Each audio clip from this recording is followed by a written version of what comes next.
Why is LinkedIn so weird? Every job I have ever received has come through LinkedIn's job board or from a recruiter DMing me directly. But why is it that every time I see a new post from the insane lunatics of LinkedIn, I never fail to cringe and die a little bit on the inside? I promise you, this problem is way worse than you would have initially expected. Each chapter, we will explore the LinkedIn personality, the primary consumers of the product, and every secret behind the algorithm powering it all. What the hell is going on, and how is LinkedIn so predictably strange? IPO from LinkedIn. The shares are up 87%. There's more demand than ever. I really wanted to build a new product from the ground up. LinkedIn is cringe. LinkedIn is mega cringe. Cringe. I closed the biggest sale of my life. Hi there, my name is Dylan. I work in technology and create content on the problems caused by technology. We are halfway to 10,000 subscribers, so please consider helping me and my team out a ton by hitting that subscribe button down below. Back to the video. Why is LinkedIn so weird? We're going to start with a little bit of history, but not history in that typical boring sense of history. History with that little bit of like LinkedIn flair. It was 2002 and I was part of the executive team at PayPal. After a few years of 100-hour weeks, a lot of luck, and a few scrapes with federal banking rules, we sold PayPal to eBay. I was 35 and exhausted. Ned asks me about my post-PayPal plans. Man, say that 5 times fast. I tell him my idea for a different kind of social network to help people transform their economic lives. It would wait after my hard-earned vacation. But Ned didn't go easy on me. It's too bad you're tired, but the time to figure this out is now. Get back to the valley ASAP. That was the last thing I wanted to hear, but it's what I needed to hear. I canceled my vacation. Ned was right. Lots of other people were already working on professional network startups, and if I had delayed pitching my startup even a few months, they would have had too big of a head start, and LinkedIn never would have happened. Wow. Oh, chills. Literal chills. That post by the godfather of LinkedIn himself, Reid Hoffman. But what started as humble beginnings quickly transformed into a technology giant. Reid Hoffman is the OG LinkedIn influencer. I mean, look at that story. More on LinkedIn influencers in the next chapter. Why did LinkedIn blow up? And who even really uses this platform? Well, 2 years after Reid Hoffman's totally believable story, LinkedIn introduced job posts. In 2008, it launched LinkedIn Recruiter, its enterprise service designed to help HR professionals fill positions. This is where the moneymaker is really at. Throughout the 2010s, the platform continued to evolve, releasing tools like its skills endorsement feature. Wow, great job, Dylan. You know JavaScript. As well as apps for recruiters and job seekers. The business also evolved, going public in 2011. It seems the pattern for every tech company plays out in the exact same manner. First, you have an idea. Next, you validate that idea. Third, you expand upon that idea. You grow that idea into a real business. And finally, you sell that idea to big tech, because who else is going to buy your company? LinkedIn influencers. Yesterday, I was walking to an interview. There was a starving dog on the road. I stopped to feed him and missed the interview. The next day, I got a call asking to come in and do the interview again. I was surprised, but I went. Then the interviewer came in. He was the dog. So funny. Fast forward today, LinkedIn has over 1 billion active members in 200 countries. Some 65 million hopeless job seekers use the platform every week, and employers in over 230 countries use LinkedIn Talent Solutions to source and hire. LinkedIn has become by and for corporate America. This is not a place to be yourself. This is a place to go to relish in the 40-hour work week, pretend you're doing something meaningful for the earth, and finally, humble brag every 30 seconds. LinkedIn has turned into a pretty monster business. Annual revenue is $10 billion. We have premium subscriptions, which account for 17% of net revenues. Users pay to unlock all of the wild LinkedIn features like better search, messaging, connecting outside of your network, and my personal favorite, seeing who's creeping on your profile. Marketing solutions account for 18% of revenue, display ads and sponsored posts in the newsfeed. Finally, the most important piece of their business tells the bulk, if not all, of the story. Talent solutions account for 65% of net sales. Recruiters and employers pay for tools to attract, recruit, and hire people. Also, this segment sells learning and developmental tools. The numbers tell us everything. The target customer here on LinkedIn is talent sourcing, meaning Businesses. LinkedIn wants you to perform this corporate dinosaur dance to be more attractive to the client, i.e. businesses who make them real money. LinkedIn used to be a docile place where you simply went to post your CV and check out where your friends are working. But now the atmosphere has changed completely. The straightforward job updates have been drowned out by a wave of long, meandering posts in which managers and productivity coaches and C-suite executives share emotion-laden anecdotes from their personal lives, only to give you whiplash when they switch gears to tell you about how these events taught them something about leadership principles or management consultancy. LinkedIn blew up because CEOs and businesses dangle this little carrot of employment in front of our faces, and we must do enough of these cute little capitalistic dances to make them happy, to finally get a job. But who is leading the charge on cringeworthy content? Who are the true overlords of this platform? You see, LinkedIn is a great place to go when you have a job. But when you're searching for a job, it's probably the worst fucking place on planet Earth. Why is 90% of what is posted on LinkedIn so cringe? LinkedIn posts are just next level cringe. LinkedIn is full of cringe. Popular opinion, LinkedIn influencers are cringe. Bro, people on LinkedIn try way too hard. Like, this is actually cringe. LinkedIn is a minefield of cringe. We also have plenty of corporate inspiration porn. This palm tree fell over, refused to die, and curved right back up. Oh God, it's gonna be hell when LinkedIn finds out about this. This palm tree fell over, refused to die, and curved right back up into a more beautiful form. Nature's got a great way of showing how time and effort after failure can create something eccentric. Hashtag motivation, hashtag inspiration. As far as the eye can see, you are surrounded by job postings begging for qualified candidates. Oh yes, a 4-year degree is required. Okay, that's fine. That makes sense. But I've got to go into the office every single day. Okay, yeah, that's so bad. Must be proficient in axe throwing as well. I'm not really sure how that applies. But this is a job role where you make minimum wage at a Kroger. The worst thing about LinkedIn is the people. Hiring managers, the tech CEO visionaries, the person with entrepreneur in their LinkedIn bio. EVTs and above. EVTs and above. The LinkedIn influencers. Who LinkedIn asks you to be is just insane. It was built as a business networking application, yet it has turned into digital posturing of who can be the best corporate slave wasteland. I feel like I'm in the 7th circle of LinkedIn hell. More on the 7th circle of LinkedIn hell in a few chapters. What it wants to be, a professional social media platform to connect people in industries. What it is, salesmen everywhere. Anti-social media. No one wants to be there, but everyone has to be. I hate how performative it is. Posts full of virtue signaling. I don't normally post personal stuff, but endless messages to follow someone's page or join their group. It's almost mandatory to be on there. In fact, it literally was mandatory at my last firm. But God, it's insufferable. I think LinkedIn would be great if they just removed the social part. No posts, no comments, no likes, just company pages and people with the resumes.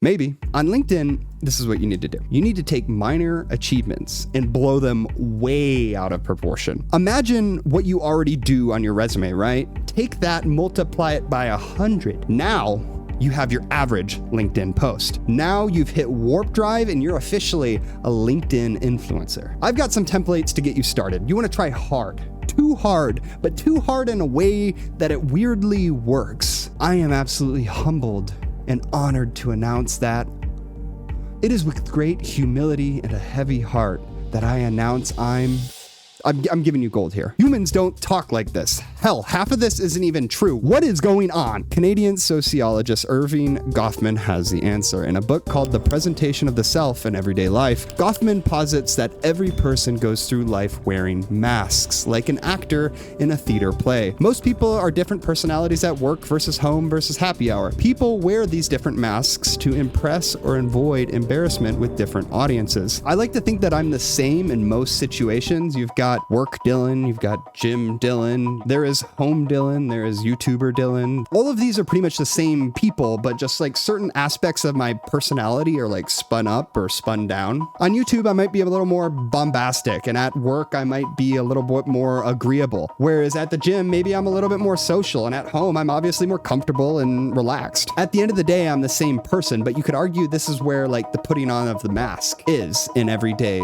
life. I wonder if that's where they get the term masking from. Back to LinkedIn. It's your online resume and directly tied to your identity. The setup forces everyone on the site to basically wear professional CV mask of their personality. Bland, buzzwords, inoffensive, a little exaggeration, desperate to impress. It is impossible to convey the gravity of LinkedIn cringe here, but I've got a couple more posts that might do it for you. I initially rejected a candidate's CV twice. However, when he applied a third time, I decided to invite him for an interview. We offered him a role immediately after the interview. Why? Because I realized he was the brother to a mega famous pop star. Now, a year later, he's terrible at his job and costing the business a lot with his mistakes, but I get a VIP booth at his sister's concert. Sometimes money and profit isn't everything. Status is also important. One more for good measure. I sold my first forklift! But my favorite part of LinkedIn is not my favorite part of LinkedIn at all. Next chapter, we are going to look at the 7 different types of LinkedIn messages you've probably received.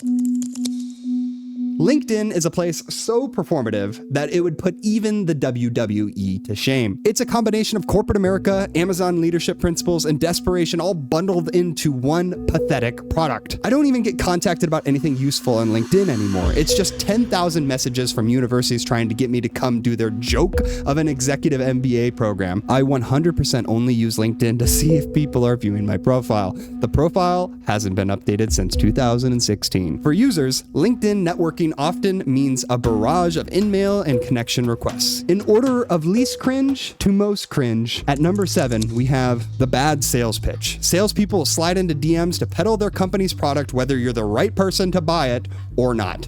Usually not. At number 6, we've got the professional neg. Recruiters ask senior level employees if they're interested in entry level roles, or better yet, internships. 5, the just in case connections. Industry peers will suggest it's mutually beneficial to connect, but they don't specify the benefits up front. Number 4, this one's my favorite. The endangered business school. Admissions teams are now online shilling once coveted seats in their dwindling MBA programs. Based on your profile and experience, they think you're a great fit, and they really, really want you to apply. Number 3, the eager seeker. Some people see LinkedIn messages as alternative resume and cover letter submission portals. This is why that endless string of people in your messages inquire about roles outside your department or outside your company entirely. Number 2, the LinkedIn team. If their emails notifying you about connection requests wasn't enough, LinkedIn also means a direct line to your in-mail.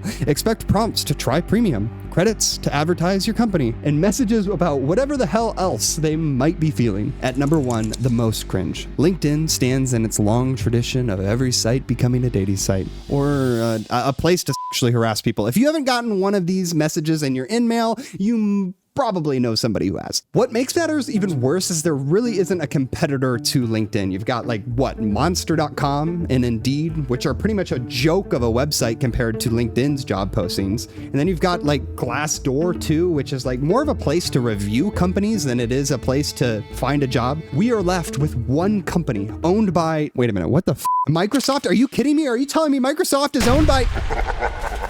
But what if somebody ran an experiment that duped even the most savvy LinkedIn users? Jack Rains did exactly that. One day, it hit me. What if I lean into the cringe so hard that it becomes satirical? Make fun of the cringe by being even more cringe. Mock the hustle culture and money tips that plague LinkedIn by pretending that some outlandish, egregiously bad ideas are genius. On LinkedIn, people adjust their posts to fall in line with the overarching professionalism of the site. LinkedIn is basically 850 million person facade of lackluster congratulations and humbled and honored job posting updates that lack both humility and honor. No one dares break character though. Any deviation from the norm could be seen as a red flag and an attempt to separate oneself from the homeostasis of professionalism and corporate jargon. Every platform has its royalty. On Instagram, it's influencers, foodies, and photographers. Twitter belongs to the founders, journalists, celebrities, and comedians. On LinkedIn, it's hiring managers, recruiters, and business owners who hold the power on the platform and have the ear of the people. LinkedIn population is basically 3 groups of people. Workers, some of whom are looking for work. Recruiters, who are looking for people to hire. People who think that LinkedIn is Instagram and are basically attention whoring and trying to act like influencers. The last group is the smallest but the loudest. Why does everyone have the founder and CEO tag? How is it possible that everyone is a founder and CEO? Title inflation has become so insanely common, I can't even begin to explain how meaningless everyone's title on LinkedIn is. You can put anything you want in your bio. Visionary? You betcha. You're a genius. Did you run a lemonade stand once? Entrepreneur. You were born for it. Actively working at a McDonald's, making Frosties? You're a thought leader in customer service. Leader, manager, engineer, author, philosopher, entrepreneur. The other day, I literally saw Crusader for Impact. I turned off my computer and threw it away. Being a successful customer of LinkedIn really comes down to three things. In order of least important to most important, but then also weirdly in order of most cringe to least cringe. Incentivize humble bragging. Users, especially job seekers, broadcast all their wins, no matter how small, to catch the eye of a prospective employer. The wins are usually wrapped in some fake humility or BS lesson of the hero's journey. I failed first, but then, so as not to come off as a complete egomaniac. Rise of the faux gurus, aka LinkedIn influencers. Because employers need to keep them workers motivated, and nothing quite motivates like a well-placed LinkedIn post with some famous quote taken completely out of context. And finally, cringe proof. Remember, ads only make up 20 to 30% of LinkedIn's business. Even if the newsfeed were to become totally unusable because of a biblical flood of I'm humbled to announce posts, the Talent Solutions gravy train will keep chugging along. The algorithm. As with any social network, LinkedIn spends a lot of resources optimizing its feed. What is it optimizing for, though? In a 2018 presentation, Bonnie Barillo, a LinkedIn data scientist, says users derive value from the newsfeed when they feel heard, can start conversations, and are actively able to swap advice. I'm not sure that's true anymore, but let's take a look. Why is everything just trying to get me to hit that see more button? I know what's going to be behind it every single time. Per Barillo, the like bait spread on the platform because the algo was working too well. The problem was that LinkedIn was rewarding the wrong metrics. Read more, clicks, likes. The next algorithm update optimized for different metrics. Prioritizing connections. LinkedIn started reweighing the value of the like or the share. They are not all created equal. Now take the first two cringe factors we talked about, personality and customer, and layer on the algo. You've got humble brags. I am so humbled and full of joy to be able to just announce that I have been accepted to both Harvard Law and Yale Law School. #law school. And then we've got inspiration. What a morning. Today on my morning run, I was hit by a car. When the lady got out, she said, "Not today." I was in pain and a little annoyed, but I said, "It's okay. What's wrong?" Turns out she was having an awful morning and needed someone to listen while she got stuff off her chest. Remember, before we shout and judge, let's try to understand how or why something has happened. P.S. I haven't had any sympathy yet, so please feel free to give me some. What's uniquely odd about LinkedIn is that it's not unique. The professional network is still just a social network. Though the topics of the posts in your timeline may be on the world of work, diving in the comments, you can see polarization in action. Inspirational posts on giving your parents grace while working from home during the pandemic have angry rants suggesting that kids are a personal choice and that their burden shouldn't be foisted upon colleagues. Beneath articles on workplace harassment, sympathetic discussions ensue on why someone might naturally retaliate after being romantically rebuffed. Should I take my laptop on my 3-day vacation with my wife? First alone vacation in 2 years. No, but you will anyways. I really wonder what the results of that poll were. LinkedIn is so bizarre because it tries to make this hostage situation fun, even though it's not. Not when you add stories, audio messages, DMs, a social feed, or anything else. The platform might be less alternative universe and more down to earth if the truth was acknowledged. Performative professionalism, job hunting, and networking are extensions of work, not play. As long as LinkedIn pretends otherwise, we can also pretend that we'll never be desperate enough to use it in earnest. More of the story is, unless you really need a job, do not become a LinkedIn influencer. LinkedIn just encourages this weird performance culture that veers so quickly into deep inauthenticity. These self-proclaimed thought leaders typically recycle common wisdom packaged as profound insights, creating an echo chamber of professional cliches. LinkedIn gives me WeWork vibes. If its founder was more weird, strange, and oddly visionary, I really could see it. LinkedIn has that same mix of corporate ambition and cult-like language that made WeWork so fascinating. Fortunately for LinkedIn, it has not collapsed in on itself like a dying star. Click the video on screen now if you are interested in watching Silicon Valley's greatest disaster. Quick shout out and thank you to all of my channel members, Jeremy G, John W, James of Brazil, and RPG Cayman. I really do appreciate your support on the channel. If you're interested in early access to every video, priority responses, comments by me, and a few other fun perks, click that subscribe plus button down below, and I will see you in the next video.